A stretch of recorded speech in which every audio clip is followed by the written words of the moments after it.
Hi there, welcome to Switch Mania. I am Clarence and today we'll talk about the best Nintendo Switch games on sale. We will be covering the UK, EU, US, Australia, and Canada eShop. But first and foremost, thank you for taking the time to watch this video. If you want to see more of this series, please leave a like. Remember to subscribe to the channel and ring the bell to receive future notifications. Likes and subscriptions help keep the channel alive. Just a quick reminder, 90% of you guys are not yet subscribed to the channel. If you are enjoying the videos and not subscribed yet, why not? You're coming back anyways. With all that said, let's get back to the video. First on our list is Lost in Play. Lost in Play is very challenging and has a fun story to tell. It delivers the interactive cartoon which they promised. Playing this game is really like watching animated shows from your childhood. The story and the immersive factor elevate the gaming experience, making each episode fun to play. The mechanics of the game does not easily make you get bored as it requires you to explore each location, and not just pointing items that you see on the screen. The puzzles are challenging, though I do not recommend using the hint all the time as it may ruin your gaming experience. The only downside that I see is that there is no level of replayability.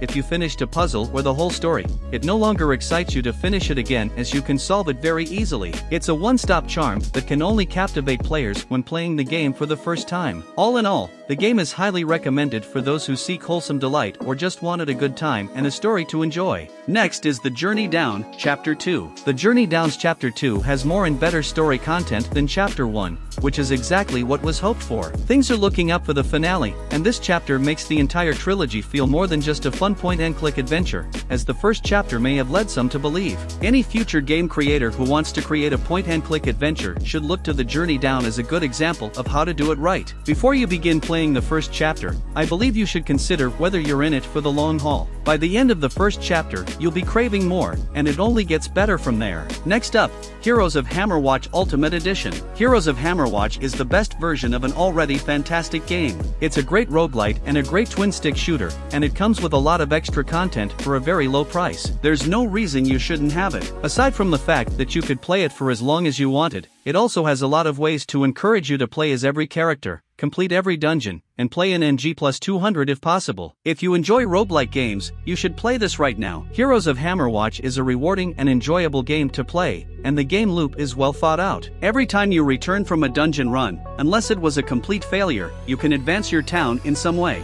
I just wish some parts of the game were a little easier to see on the Nintendo Switch's small screen. Next is Super Meat Boy. Super Meat Boy, one of the best 2D platformers released in the last decade, is now available on the Nintendo Switch. This iteration of Team Meat's game may be the best yet. The race mode is a fantastic addition that adds a wild multiplayer experience to an already fantastic package. If you enjoy challenging platform games but have never played Super Meat Boy, this is a must-have. Even if you've already played it, race mode improves on the experience. The Switch version of Super Meat Boy performs admirably. If you haven't played it yet, this modern indie classic is extremely valuable due to how difficult and deep it is. Super Meat Boy's difficulty curve, level design, and heartless, brutal platforming are still fantastic after nearly a decade. Next up, The Journey Down, Chapter 3. The Journey Down is a pleasant surprise. Point-and-click games can be frustrating, but The Journey Down keeps you entertained and interested throughout. Its story is well told, the artwork is lovely, and the characters are amusing,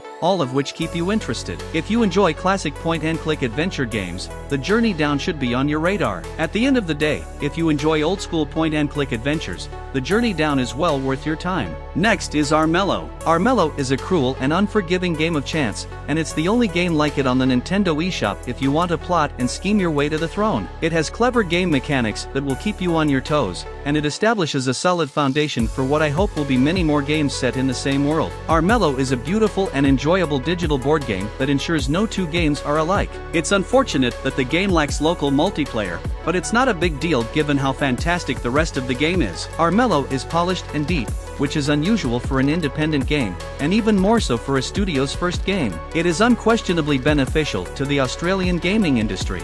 Next up, South Park, The Stick of Truth. The Stick of Truth has all of the characteristics of the animated show, with an emphasis on sarcastic humor. It also has a good, straightforward combat system and a story that fans will enjoy. Even though the game could have been longer, it's difficult to understand why some parts were cut while others, which could have been more daring, were left in. This didn't detract from what was already a fun and incredibly funny RPG based on one of the most popular animated shows available. South Park, The Stick of Truth is by far the best South Park game ever created, as well as one of the funniest video games ever created. This game is recommended for gamers who enjoy a good laugh. Even better, players can take the game with them wherever they go thanks to the Switch. Next up, Rayman Legends Definitive Edition. Rayman Legends Definitive Edition expands on the original game while not attempting to reinvent it entirely. It doesn't need to because the piece is already entertaining, interesting, and varied. Because it can be played on the go, the Nintendo Switch makes it even more appealing. Rayman Legends isn't a new game, but it's a really fun arcade game for the Nintendo Switch that you should get if you enjoy games like this. Finally, the level design is excellent,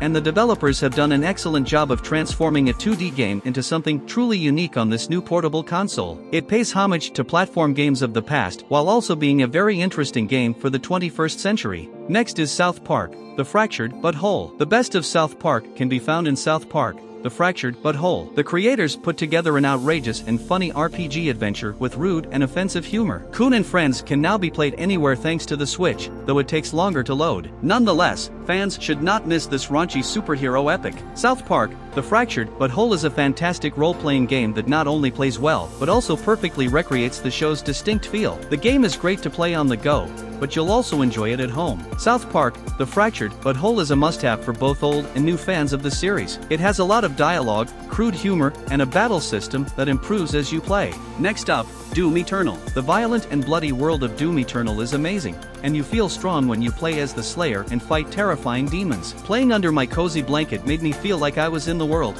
which the PlayStation 4 and Xbox One versions did not provide. Most games on the Nintendo Switch feel inferior to their counterparts on other platforms, but ID Software did an excellent job making Doom Eternal feel just as good on the Switch. I don't think you'll be disappointed if you've been playing Doom for a long time and want to try it on the Nintendo Switch. If you haven't played the other games in the series, you should try Doom Eternal because you're missing out. Next is Quake. Even after all these years, Quake remains a fantastic game. There is no filler in this first-person shooter. This, like the previous Doom ports, is a complete package. For a small fee, you get an extended campaign, co-op play, local and online deathmatch, voice chat, and visual customization options. Quake exemplifies how to make an old game enjoyable for everyone now and in the future. Finally, this Quake port is everything anyone could have hoped for. The single-player campaign isn't great, but it's always entertaining, and the multiplayer is still rock solid after all these years. This is an absolute must-download at such a low price. Next is Doom 1993. When Doom is released on the Nintendo Switch, it's a great opportunity to remember why it's still a great game after all these years. It's the best kind of old-school FPS fun, and you can now transport its dark corridors and hellish landscapes in the smallest of backpacks. Despite the fact that the gameplay is the same, this version isn't the best port it could be due to some strange changes and omissions, but it's very cheap. Doom remains an iconic game that shooter fans, nay, gamers in general, should play. This version has a few flaws that will make the game less enjoyable for some, but it is by far the most accurate version of the game on a Nintendo platform to date. Next up, Doom 3. Doom 3 on Switch is a fantastic game that stays true to the original. Even after you've killed your 100th fire-throwing imp, the gunplay in the Doom series is very satisfying. Doom may not have been as popular as the 2016 reboot, but it has a place in history and would be an excellent addition to any Switch library. What Doom 3 had to offer was excellent, and it's still enjoyable to play today. It's a fantastic game because, among other things, it's the first in the series to incorporate more elements from other genres, particularly survival horror. Next is Torchlight II. Torchlight 2 on the Nintendo Switch is more than just a re-release of a well-known game. It also makes the most of this platform's ability to transform. It was able to make the game more appealing by utilizing all of the Switch's hardware without taking shortcuts or changing the way you play. Torchlight 2 is everything it was and more when it first came out. It allows you to kill monsters for hours on end, either alone or with others. Torchlight 2 is just as enjoyable on the Switch as it was on PC years ago. I was concerned about switching from PC to console, but the controls on the Switch are quite good. Even though the majority of the game is spent fighting enemies and looting, if you enjoy Diablo games, you should enjoy Torchlight 2. It's a great alternative to Diablo 3 that's only a third the price. Next up, Contra Anniversary Collection. Contra fans will be pleased with what's available, and those who have never played Contra before can sample a fantastic collection of games for a reasonable price. Not to mention a very entertaining digital book about the series' history, which is a great way to learn what all of us old gamers have been raving about with these series. Contra Anniversary Collection is a great way to get back into the fast-paced action of the genre, featuring some of the best games in the genre. Every fan of run-and-gun games should consider trying this collection. It has 10 great games that are still difficult to beat. Next is Persona 4 Arena Ultimax. Persona 4 Arena Ultimax has a substantial amount of single-player content. There are other modes besides the long story mode, such as Arcade, Versus, and Golden Arena mode, where you fight through dungeons and build your stats. Because it lacks the rollback netcode, the online portion of the Switch port is inferior to the other versions. I would also hesitate to recommend the game to someone who does not enjoy fighting games and is unfamiliar with Persona 3 or Persona 4. Persona 4 Arena Ultimax, on the other hand, will be a lot of fun for people who enjoy both fighting games and RPGs. It's a good fighting game with some unexpected RPG elements. Persona 4 Arena Ultimax is a fantastic fighting game with excellent gameplay, a plethora of content and game modes, and options for players of all skill levels. If you enjoy fighting games and the Persona series, you won't be disappointed. Next is Ruiner. Ruiner has already been released on a number of other platforms, so Nintendo Switch owners who have already played it will be pleased to know that the visual quality remains consistent when switching from dock to handheld mode. Ruiner was difficult for me to dislike as a longtime fan of cyberpunk anime. Like Akira, it stayed with me long after I put down the controller. Ruiner was created with everything Raycon Games had, and it turned out to be a good game. Ruiner is extremely well crafted in many ways. The game isn't a prodigy, but it knows what it wants to do and how to do it exceptionally well. It has prodigious execution. One of the game's few flaws is its length, not because it is too long, but because it ends too quickly. Next up, Downwell. Downwell is an excellent choice for the Switch because it is simple, sweet, and fashionable. This is a must-have for anyone looking for a little competition on their handheld hybrid. The controls are simple to grasp. The difficulty is high but fair, and the pixel art is stunning. The simple concept of shooting from your feet while falling forever into a deep abyss remains strange, but it makes for an excellent foundation for a fun shooter. Downwell turns 4 this year, but it's still as frustratingly fun as ever, and Switch, with its numerous ways to play, may be the best platform for it. Next up, IRONCAST. IRONCAST can be a fun 10-hour or so romp with a lot of failures but also a lot of last-second wins and complete dominances,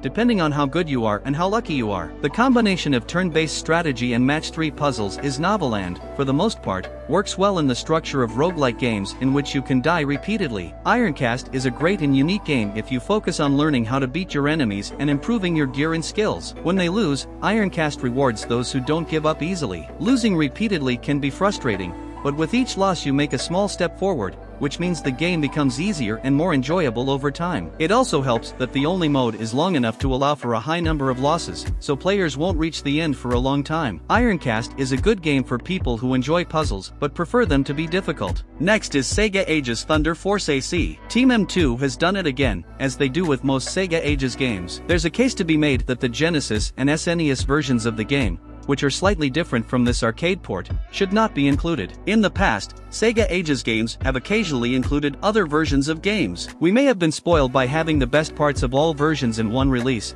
but I'd like to point out that this is only the arcade version. Still, it's a fantastic game, and it may be one of the best shmups since the early 1990s. M2 did an excellent job of porting it to the Switch. Next is The Messenger. The Messenger is without a doubt one of the best indie games available on the Switch right now. It faces stiff competition from a flood of Metroidvania games, but its beautiful graphics, great music, clever writing, and excellent gameplay set it apart. I don't have much to complain about when I leave a game wanting to play it again every night. The first 2 hours of The Messenger exceeded my expectations. Then it turned into one of the most enjoyable, rewarding, and memorable gaming experiences I've ever had. It would be an understatement to say that Sabotage created a fantastic platformer. The Messenger is more than a platformer, and everyone should play it, even if it's not their typical genre. The Messenger is truthful. It's the most polished, well-planned, and accurate homage to classic video games I've seen in a long time. I can't speak highly enough of it. Next up, Ape Out. Ape Out's nearly perfect procedural polyrhythmic gameplay and music keep the game fun and interesting throughout. The game's distinct art style complements the chaos and murder committed by the game's main character, an ape. Despite the difficulty at times, the tight controls and fast-paced action will keep you coming back for just one more run until late at night. Ape Out is an outstanding video game in every way. A simple but challenging gameplay style that keeps you coming back for more is the ideal complement to a clear artistic direction. There are more ways to play because there are more difficult modes,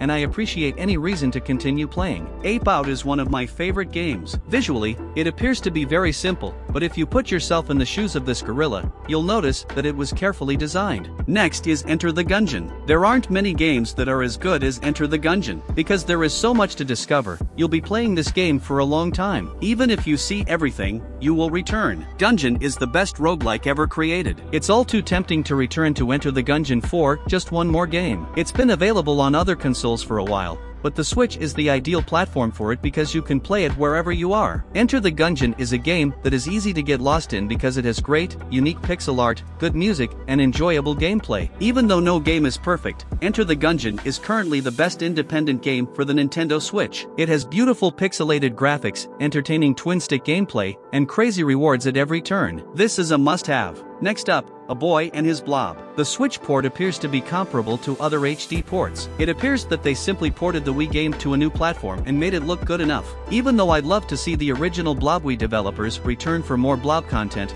I'm glad that a great Wii game is still available on newer consoles. Whether you first played A Boy and His Blob on the Wii in 2009 or have never played it before, you should definitely give it a try. Just remember to hit the hug button whenever you need to brighten someone's day. There are numerous excellent puzzle platformer games available for the Nintendo Switch. However, A Boy and His Blob, which differs and changes from other books, is easy to read and stands out from the crowd. This game now looks and functions better than it did when it was first created. If you haven't had enough of it yet, add this to your Switch library. Next up, Crash Team Racing Nitro-Fueled. Crash Team Racing was a big deal when it first came out, and now, 20 years later, Crash Team Racing Nitro-Fueled has proven how good the original was all over again. It's a faithful remake of one of the best kart racing games of all time, alongside Diddy Kong Racing and Mario Kart 64. Crash's racing adventure still works perfectly and is worth a look for anyone who enjoys kart racing, despite a new coat of paint, a great soundtrack, and a lot more tracks. Nitro-Fueled is a fantastic racing game and a fantastic new take on an old favorite. Its gameplay rewards players for their skill, and the fact that players keep returning and improving is a big part of its success. Crash Team Racing Nitro-Fueled is an excellent game for fans of kart racing. It has a variety of game modes, great graphics and sounds, and numerous ways to customize your experience. Next is Crash Bandicoot 4, It's About Time. Despite being difficult and time-consuming to complete, Crash 4 manages to be both a direct sequel to the original 90s trilogy and a modernized reimagining of the franchise. It has the potential to be the best Crash game ever made. Crash 4, It's About Time, like all Nintendo Switch ports, has been modified to work on less powerful hardware. Nonetheless, the trade-offs are more than worth it in the end to get a great game with a ton of content that runs on the Nintendo Switch. Crash Bandicoot 4, It's About Time is a fantastic 3D platform game that stays true to the spirit of the original trilogy while adding new features to make it entertaining, fun, and difficult to complete. If you haven't played Crash 4, this version is good if you don't mind the graphics being reduced. However, because the visuals aren't as sharp and the frame rate is half as fast, it's a little more glitchy and difficult. And last, but not the least, Katana ZERO. The Switch version adds nothing to the game, as is often the case, but the graphics and fast pace work much better on a small screen than on a big TV. Katana ZERO appears to be a natural fit for the Switch, as it complements the other games perfectly. If you're looking for a fast-paced, action-packed platformer, Katana ZERO should be on your list. I really enjoy the game's art style, music, and gameplay. I believe you should look into it. Katana ZERO is a very stylish game, from the lovely pixel art to the fantastic music that complements the fast and violent action. As you complete the challenges or die trying, you will truly feel like a master swordsman. That's all, guys. I hope this video was helpful in deciding which game to play, and thank you for checking out the list. Please remember to subscribe and we'll see you at the next one.